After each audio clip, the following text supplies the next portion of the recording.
Yo, can you guys hear me now? Hopefully.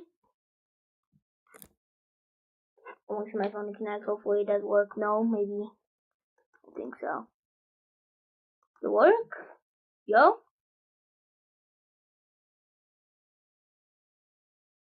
Yes, it works.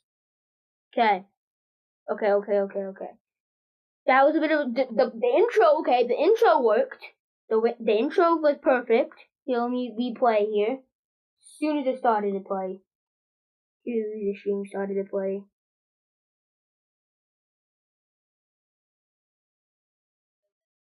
But my mic was not working originally.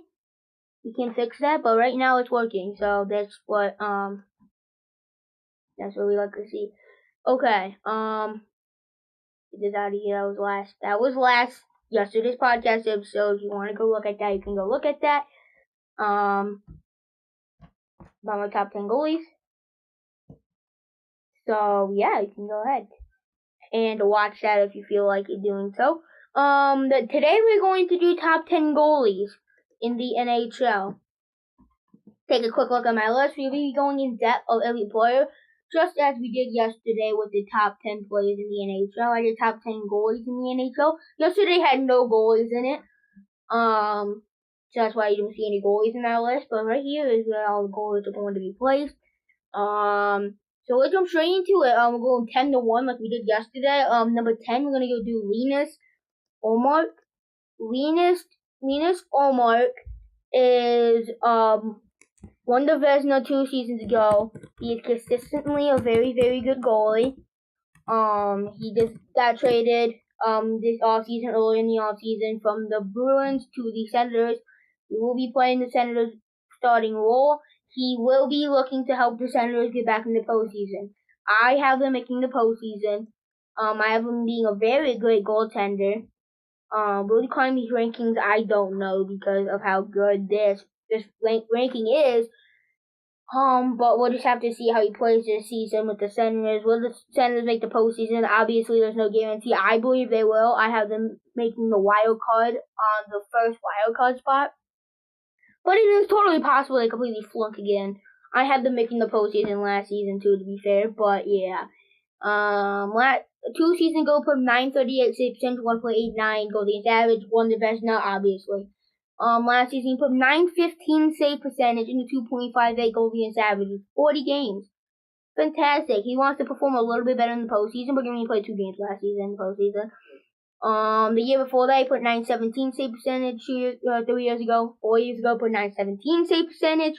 5 years ago, he put up 915 save percentage. Consistently puts up 915 to 920 save percentage year in, year out. Very, very good. Consistently phenomenal goaltender. That's why he is where he is.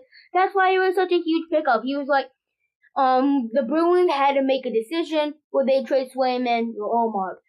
Everybody kind of knew that they were taking Swayman. Swayman's been better for them slightly, and I believe he's younger off the top of my head, but he is on this list quite a bit higher.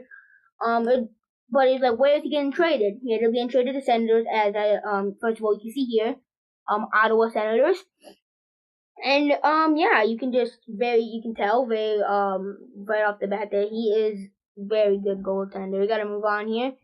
Number 9, I got Ilya Sorokin. Ilya Sorokin could be up on this list. He had a down year. The reason why he had a down year is because teams really just figured out how to score on him.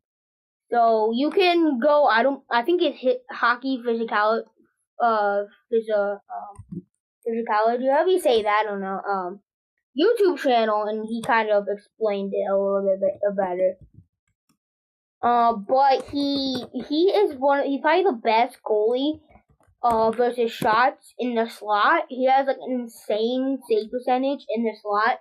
But when they shoot it at the blue line, like defensively, like towards the defensive blue line, like with defenseman play, that's what I'm trying to say, with defenseman play, it's usually a lot easier to score on him.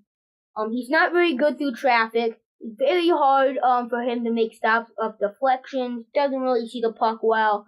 he plays a lot more poorly on shots outside. And a lot of teams realize that. That's why save percentage dipped this season.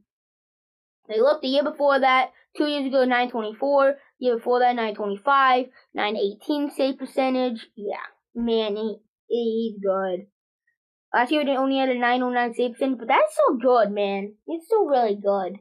I think he will bounce back and play better. But that's really good. Andre Vasilevsky. I do have the Lightning making the postseason this season, number 2 wildcard spot, and the reason why I have them making it is because of 3 things. First of all, that power line. Second of all, that power play. Third of all, Andre Vasilevsky. That's who is here right now. Andre Vasilevsky. That's elite prospects. Man, bro, he won 2 Stanley Cups. He was a huge reason why they won those 2 cups. He is arguably, he could be a top 5 goalie, but he had a down year this past season, as well as Ilya Sorokin. If he didn't have a down year this last season, he would be higher. Last season, he only had a 900 save percentage. The year before that, 915 save percentage, 916 save percentage, 925 save percentage. In the postseason, when they won the cup, 937 save percentage. The year after, when they also won the cup, actually no. They won 927 save percentage when they won the cup the first time. The second time when they went back-to-back, he had 937 save percentage. When they made it to the cup the year after, he had a 922 save percentage.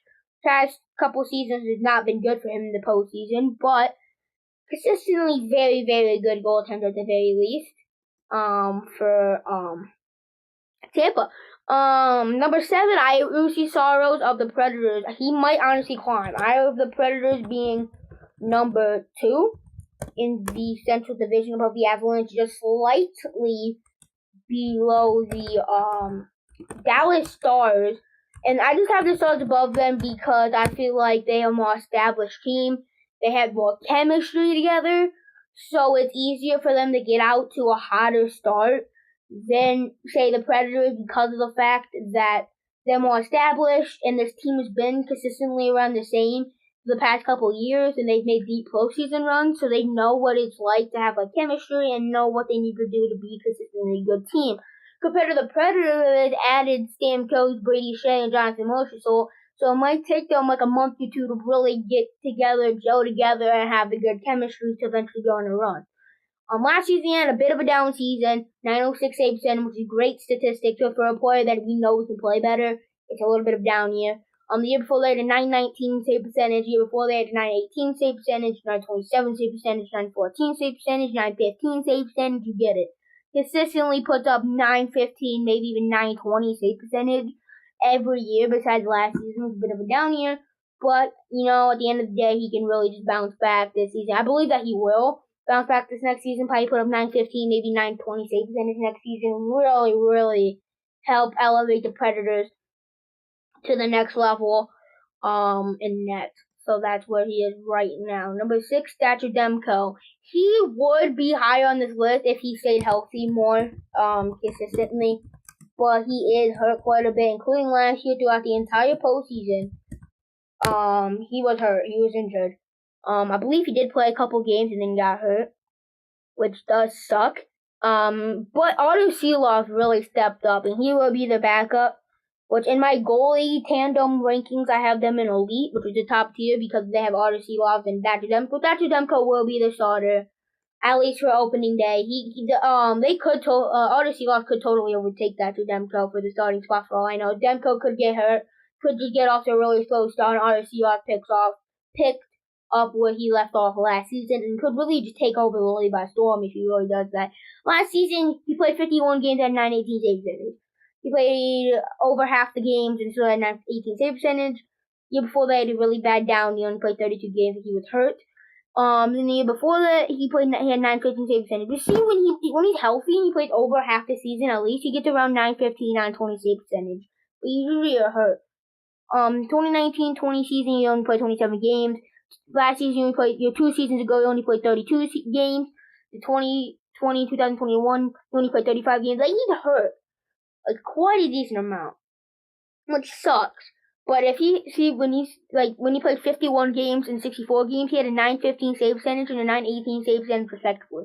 He puts up around 915, 920 save percentage when he's healthy enough to play those games. So it's really, if he could stay healthy, I think he would be higher in this list. I think around the 7 to 5 range, I think is where he deserves to be. Number 5, we put Jake Onger. Jake Onger has consistently put 915, 920 save percentage, and he is always very good in the postseason. He is very consistently not defensive. Yeah, he's very consistently defensively as a goaltender, makes sense. He's very consistent goaltender. Year in, year out, he's one of the main reasons why the Dallas Stars consistently are a top contender in the Central Division, including winning it last season and just consistently being up towards the top of towards the top of the Western Conference standings. It feels like every year for the past few years. I mean, he is still ridiculously young. He's only 25, so he hasn't even quite hit his prime per se. His prime usually around 26, 27 area, in my opinion, usually. Last season he had a bit of a down year with a 905 save percentage, but he made up for in the postseason with a 915 save percentage. But 2 years ago, he put up a 919 save percentage, 913 save percentage, 914 save percentage for consistently. He puts up 915, 920 save percentage. We get him on a good year. Bad years around 910 save percentage, which is still fantastic. But yeah, you kind of expect more from him, but he's still very, very consistently good. Number 4, Jeremy Swayman. I was just talking about Linus Ullmark earlier. They had a pick between a goalie. They picked Swayman because I think Swayman is slightly better for them, and their GM clearly agrees with me on that one. And the fact that he is slightly better for them, and that's why they traded Linus Ullmark. Let me check chat real quick, but this is loading.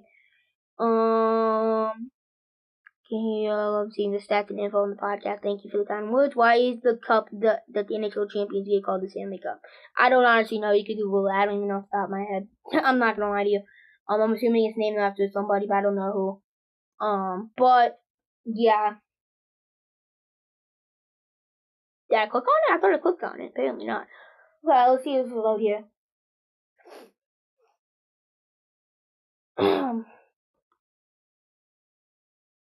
So we scroll down. He's only 25, just as Jake Onger was. He's not like he just turned 35 today. No, he is still 25. What? Okay, let's go down here. Okay, so last season he put 916 save percentage with 2.53 goals against average. 2 years ago he put up 920 save percentage with 2.27 goals against average. For the past 2 seasons, really when he took a big step up.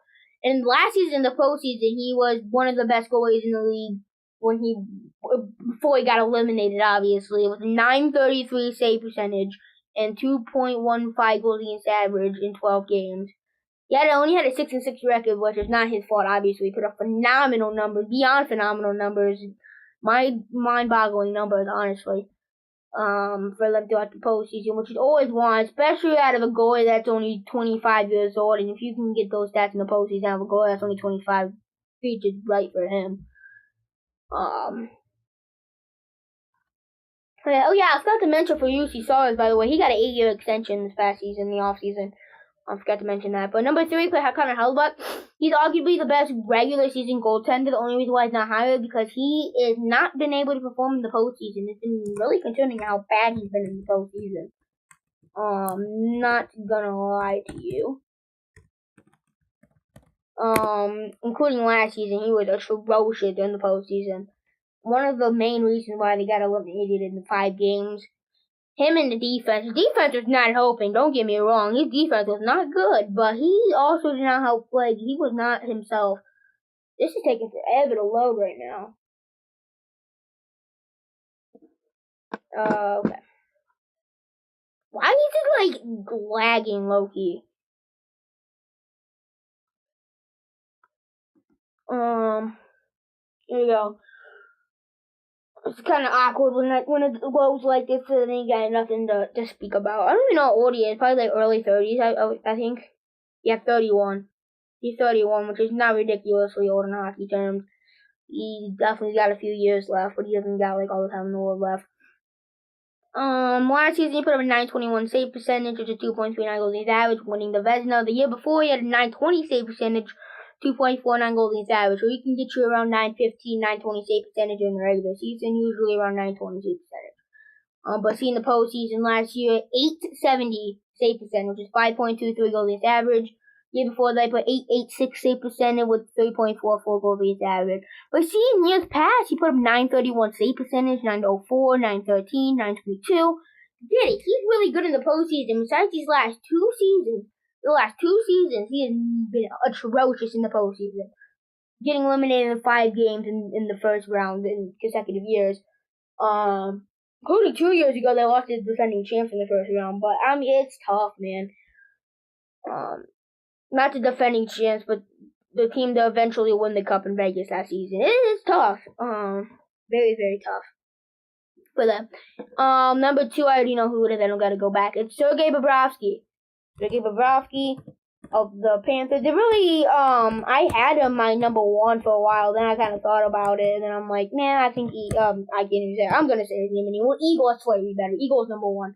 But, Sergei Bobrovsky has always been great. Even back when he was with Columbus, he was fantastic. And now he's also fantastic.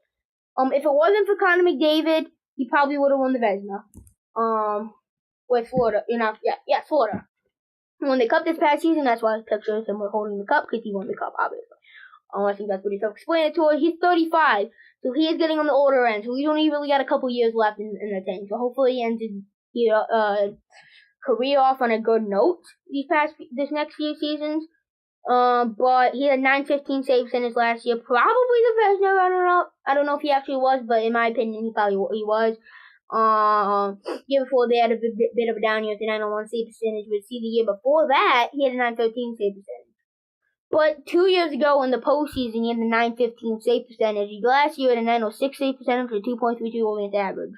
So consistently good in the postseason for the past 3 seasons. The past 3 seasons, he's been so phenomenal in the postseason for them. And in the regular season, consistently up and down. Dude, through the ups and downs, is so good for them. Always one of the bright spots. Number 1, New York Rangers' very own Igor Shesterkin. Consistently gives you 920 save percentage during the regular season. And he's the only reason why they didn't get swept by the Florida Panthers in the in the Eastern Conference Finals last season, because they played atrocious. They should have lost to the Hurricanes if the Hurricanes didn't play bad to start. If the Hurricanes didn't go down 3-0, I think they would have won that series because of, I talked about this. I don't know if I talked about it on the podcast or not, but the Rangers 5-5 last season was not good, man. Their special teams carried them.